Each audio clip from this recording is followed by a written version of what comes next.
मैं doctor Madhu Chaudhary, Chaudhary medical and maternity hospital Karnal से।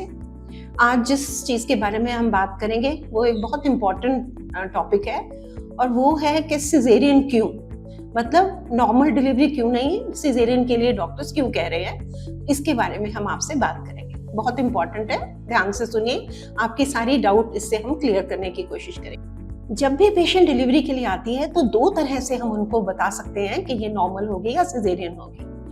एक तो वो होता है जो पेशेंट के लेबर में जाने से पहले या पेशेंट को दर्द आने से पहले हम उनको बता देते हैं कि सिजेरियन ही होगा। ऐसी कंडीशन को हम एब्सोल्यूट इंडिकेशन कहते हैं कि दूसरा कोई रास्ता है ही नहीं। एक और वे होता है जो हम दर्द आने के बाद हम पेशेंट को बताते हैं। अगर पेन शुरू हो जाते हैं उसके बाद कुछ ऐसे इंसिडेंसेस हो जाते हैं जिससे हमें अपनी ओपिनियन और अपना मोड ऑफ एक्शन चेंज करना पड़ता है। सबसे पहले हम आपको एब्सोल्यूट इंडिकेशन, मतलब जिसमें सिजेरियन होना ही है, उसमें सबसे पहले होती है कि मैल प्रेजेंटेशन। ये आप देखें, जैसे ये यूट्रस है और उसमें ये बेबी है। नॉर्मल डिलीवरी के टाइम बच्चे का हेड नीचे होता है और ये पैसेज ओपन होता है और यहाँ से बेबी बाहर निकल आता है। अगर इसकी प्रेजेंटेशन डिफरेंट है, जैसे ये ट्रांसवर्स लाइन में है या ये ओब्लिक लाइन में है और रिलेटिवली या ये ब्रीच पोजीशन में भी है, ब्रीच में मतलब जब सिर ऊपर है, ट्रांसवर्स मतलब जब ये आड़ा है या ओब्लिक है, तो भी डिलीवरी के अंदर डिफिकल्टी होती है और ये हमें पहले ही पता होता है, तो हम पेशेंट को पेन आने से पहले ही बता देते हैं। दूसरी कंडीशन ये होती है कि जो मदर का बोनी केज है जिसमें से बच्चे को बाहर निकलना है, बोनी केज अगर बहुत नैरो होता है उसमें भी हमें, और कंपैरेटिवली बच्चा बड़ा होता है, बच्चे का सिर बड़ा होता है या टोटल बच्चा जिसको मैक्रोसोमिया कहते हैं बड़ा होता है, तो वहां से बेबी का निकलना हम लगता है उन बोन में से नहीं निकल पाएगा और किसी वे से कोई डिफिकल्टी ना हो, तो इस कंडीशन में हम बता देते हैं। तीसरी चीज होती है प्लेसेंटा प्रीविया का नीचे होना। प्लेसेंटा प्रीविया, जिसको आम लोकल लैंग्वेज में ऑल नॉल कहते हैं, ये यहाँ पे नॉर्मली ये यूट्रस के ऊपर अटैच होती है। ये एक तरह से ब्लड से भरा हुआ एक बैग समझ लीजिए होता है।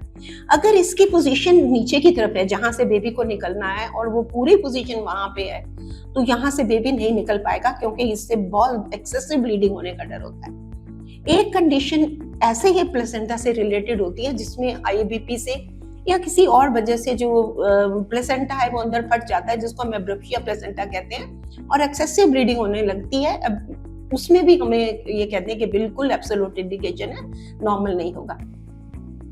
इसी कंडीशन में एक और होती है कि जैसे यहाँ पे सर्वाइकल फाइब्रॉइड है जिसको गांठ कहते हैं या रसोली कहते हैं, अगर वो ऊपर की तरफ है तो बच्चे के रास्ते में कोई डिफिकल्टी नहीं होगी, यहाँ से आराम से बेबी बाहर आएगा। लेकिन अगर यहाँ बहुत बड़ी गांठ है, उसको बच्चे को निकलने में, ये सर्वाइकल डायलेटेशन में बहुत मुश्किल होगी, वो हम पेशेंट को पहले ही बता देते हैं। इसके साथ भी मुझे और कंडीशंस होती हैं, जैसे एक एक्लेम्सिया है जिसमें फिट्स वगैरह आ रहे हैं या पेशेंट को कन्वल्शंस आ रहे हैं या बीपी बहुत ज्यादा हाई है, ऐसी कंडीशन में भी जिसको हेल्प सिंड्रोम वगैरह कहते हैं, उसमें भी हम पेशेंट को पहले बताते हैं कि ये बहुत ज्यादा बीपी हाई है, इसमें नॉर्मल के लिए नहीं जाना चाहिए। और कंडीशंस आती हैं जिसको हम कहते हैं हाई रिस्क प्रेगनेंसी।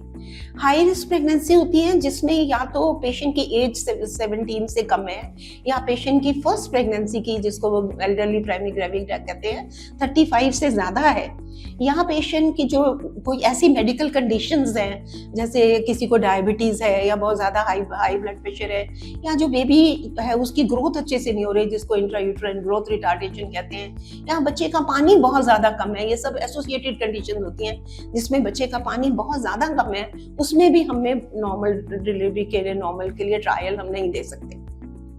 और है कि अगर बहुत ही प्रेशियस प्रेगनेंसी है, जैसे बहुत सालों के बाद प्रेगनेंसी बैठी है या आईवीएफ से बैठी है या बहुत ज्यादा उसकी बैड ऑब्स्टेट्रिकल हिस्ट्री है, जैसे यूट्रस पहले रप्चर हो चुका है या यूट्रस में कोई ऑपरेशन हुआ है जैसे यूट्रस के ऊपर स्टिचेस हैं, तो ऐसे में भी हम रिस्क नहीं लेते और सिजेरियन के लिए कहते हैं।